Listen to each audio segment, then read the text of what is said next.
Hello, America. Look around. Isn't it beautiful? Everything is perfect.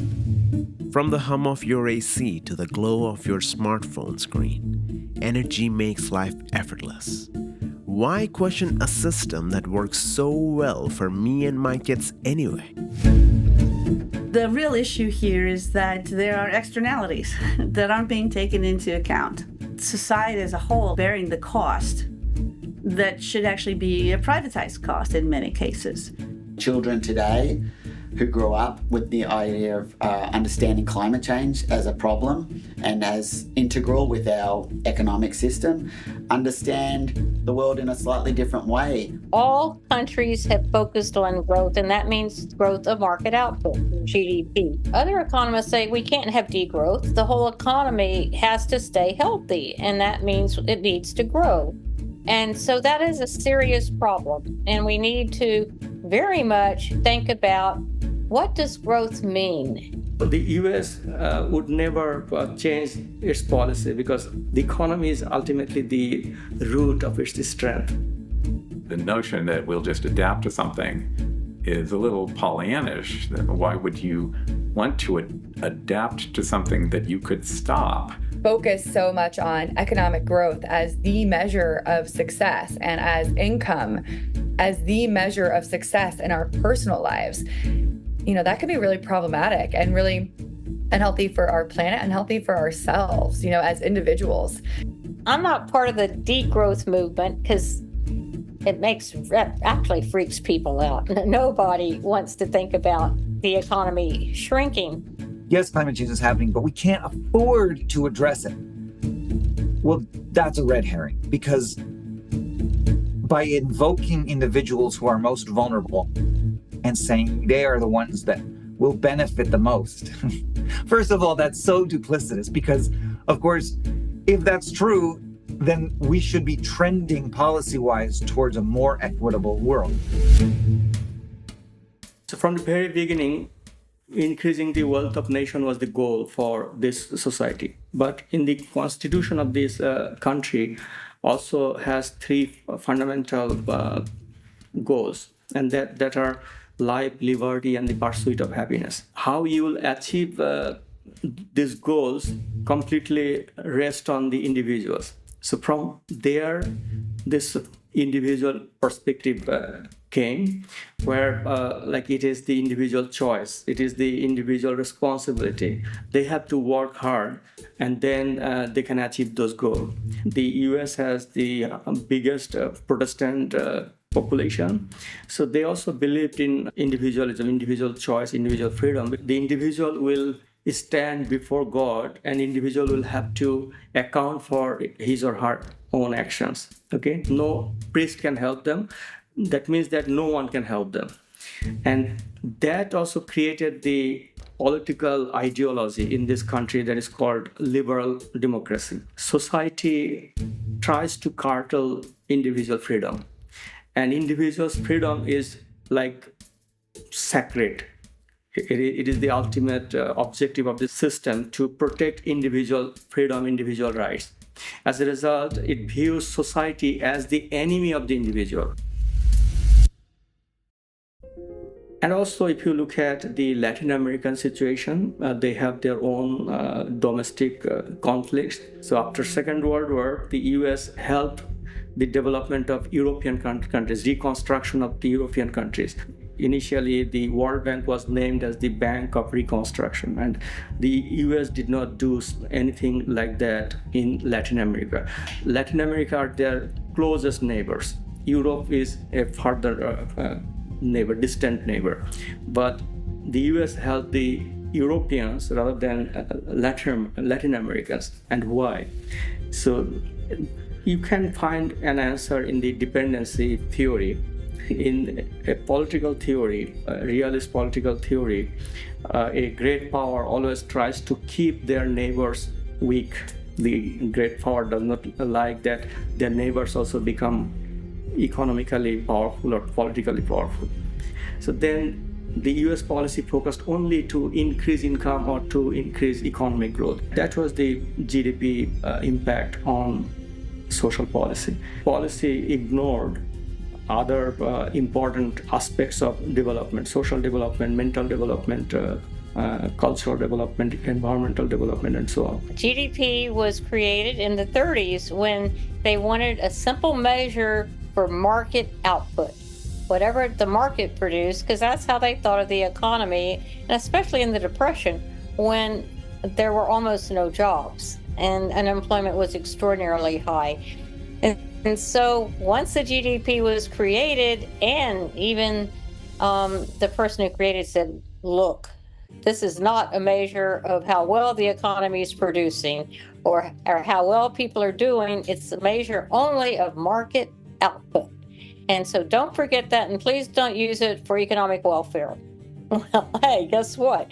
It became how we measured economic welfare, mainly because it was the metric that we had. It was measured every month, and it was really important to know, oh, GDP this month, did it go up, did it go down? Literally productivity, like making products, because this was a particular focus, the military focus, where you had to make certain things to use them, guns, tanks, food and vehicles and so forth. And more than that, then other countries also started using the GDP. And the U.S. government that created it, that agency spent a lot of time and money making it better. So we got really, really good at measuring the GDP, but we weren't getting any better at measuring how well people were doing or economic welfare, because we were not focusing on a broad enough metric or measure. It's a model of the relationship between humans and the world around them that just sort of assumed it was all there for us to exploit. And it was free. And then suddenly we realized it's not free. Some of us realized it's not free and it's not unlimited. And it's not fair for one entity to decide that they're going to just exploit it and use it till it's all gone. Oh, well, Robert F. Kennedy answered it well. GDP measures everything except what really we care about. He said, like enjoying leisure time, enjoying our families, enjoying nature, and enjoying people taking care of our house and cooking us food and taking care of us, taking care of the children, raising children. He said those are the things we all care about. And actually, we don't care just about the marketplace producing health care. We care about how healthy are we? How long do we live? What's the quality of life at every single age? And so all economists agree. We don't agree on much. We all agree on we need to measure more than GDP, and it has names beyond GDP, post-GDP. How big is the constituency for some alternate mechanism for measuring and counting and tracking? And the challenge is, as we've seen, with lots of other interesting ideas, getting widespread enough adoption to make it a meaningful measure. If you look at the trend of the last 50 years, since the 1970s, we have the data, and we can show that GDP growth has increased by many folds, but the living standard of living or quality of life decreased. Okay, so there is a clear correlation here. It's a negative correlation that if GDP grows, it does not necessarily improve living condition. So that has happened socially, and for the environment, it is also clear that this economic growth depends on more and more production and consumption, okay, to expand market. But you had real, big societal narratives around, what are we going to do about the pollution problem? And air pollution was in there, and so gas was in there, but the energy crisis started to replace the pollution narrative as the main thing. What are we going to do about energy? We're going to run out of cheap exosomatic energy to feed into our technology to provide us with the services that we love, i.e. growth. It was an economic model, really. And if you lose one of the major inputs for your economic growth, you're obviously going to grind the machine to a halt. These days, you hear more peak climate. It's not so much that we're gonna peak oil and then, oh no, everything's falling to shit. Way before that, we are gonna push the climate system into a place where, like we were saying earlier, the externalities, temperature from the CO2 in the atmosphere is gonna reach a point where the energy in our climactic system is gonna cause massive disruption.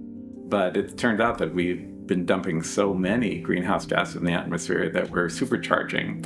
And just like in your own body, you might think that, well, if you're a degree cooler, that's fine. But if you're 10 degrees cooler, you're really in trouble. And that's true with the planet as well. Even human life, that we have a relatively narrow band of temperatures that we can survive in our plants and things we like to eat and insects that pollinate them and so forth. If we move that band up so that the winters aren't as cold as they were and that the summers are way hotter than they were, then lots of catastrophic things start happening. And yes, of course, people in the developing world want more services because everybody wants more services. So the services is just the catchphrase that we use to describe those things that make our life good. I love having paintings in my house. I love having running water and electricity and taking trips to see my friends in an airplane. Whether growth is good or bad, I think growth is good. So if you don't, you lose vibrancy and vitality, and I think the opportunity for innovation. The challenge is what type of growth create more accessibility and more positive growth as opposed to negative. And I do think taking into account externalities as a way, don't harm the opportunities for other people. And I separate growth from mass consumption. The idea that more is better is a very unfortunate one, and it's not even empirically true. In a lot of countries, especially the United States, once you reach a certain level of income, it has very tiny effects on your happiness level. People fall into this trap of improving themselves or thinking themselves better than others. The U.S. is definitely an outlier in GDP growth, and a lot of that is because we've been having better productivity. That's output per person. If you look at health measures, European countries are much better off than the U.S. And U.S. used to be way ahead of European countries in education and how much education people got, and that was increasing. That's no longer true. Europe is moving ahead of the U.S. in education. If you look at the creation of clean energy, Europe is ahead of the U.S. in creating clean energy. If you look at inequality, the U.S. has much, much higher inequality, much higher rates of poverty than most European countries. We'll put aside for a minute the lower income countries. The rich countries actually do much better than the U.S. And a lot of these measures of things that really do indicate well-being of people and of everybody, not just of the top 5% or even the top 10%. Right now, it's national defense. And if we really believe that it's all about national defense, and everybody else does too, because that's where their budgets are skewed. If you asked me, where's the budget really most out of whack, and where would we be able to find the most resources to actually commit to making life better, that's where it is. It's all being spent on defense. What would solve the problem, though, to be honest, is to dramatically reduce inequality. If you look at sort of the consumption that we have in this country, it's disproportionately done by high-income people. Also, high-income people are dramatically causing the carbon footprint. And so, like the carbon dioxide emissions, and this is a recent report, is like 50 times for the highest income people as it is for just the median person, not the average, but the person in the very middle in the United States. If you want to actually make everybody better off, the first thing you would do is get rid of the enormously wasteful and high-emitting, dirty consumption at the top. It would help, I think, if we got rid of our huge inequality, is we would stop comparing ourselves. So it's hard to argue that people who in the developing world don't need more money, because I think they do. And that is actually what they need. But we don't. We don't need more money. And the research points to it's not really making us more happy. Dan Gilbert has this wonderful article. If money doesn't make you happy, you're probably not spending it right. We're focused on the wrong things. Material goods make us much less happy than we would expect, especially experiences that bring people together make us more happy. So we're really spending money on the wrong things. To the extent that money is a proxy for energy, we're making mistakes. You know what I mean? Big mistakes. Traveling to Fiji, no, that's not the ticket. Whereas getting together for a dinner party with your neighbors, which you can just walk over to their house, the concept of the voluntary simplicity movement, choose less growth, because more services after a certain point are actually distracting you away from the simpler things that you could do. That's the term that I talked about earlier called the hedonic treadmill. There's quite a bit of psychological research on this, that the problem is habituation. Evolution is a description, it's not a force, but we use this as a metaphor. Evolution doesn't care about your happiness level. The only thing that evolution cares about in the metaphor is reproductive success, is you having more offspring or contributing to, genetic fitness. The human tendency towards more makes sense in the context of evolutionary psychology, but with respect to relatively more. If I'm doing relatively better tomorrow than I did yesterday. And then as we get older, to be honest, then it switches, right? Because we're no longer having children, but now I want relatively more for my kids, relatively more for my grandkids. I want everything to continue growing. The cultural obsession with growth really comes down to those kinds of mechanisms that are not keeping track of any kind of wealth in absolute terms. But with respect to social comparison, okay, so even if I'm in a very hard time, let's say, it's okay if I'm not getting the very top, as long as I'm doing better, as long as I'm having more babies than the people next to me. And so we need to have people feel more like they're participating in a meaningful way in the economy, and that their lifestyle is actually quite good because their basics are met, their comforts are met. And so that means we need to have more of a social safety net like they do in Europe. And we have to make sure everybody gets access to health care and good education. And when they graduate from college, they don't have enormous debts. So there are lots of ways that we could make people much better off, but not through growing GDP. This growth depends on the working age population. If the population is aging, then you lose this working age population. And also fertility rate has dropped, so you do not get the continuous supply of children who would fill up this gap. And you did not help train this labor force. And today you can see that most important problem facing this economy, because many people, children, young people, are suffering from mental health problems. It is our own creation. It is not because of the pandemic. It is because of the technology. We are completely dependent on digital technology, on communication devices, and we are dependent on social media rather than more direct social interaction. Direct social interaction has a very different thing for social well-being.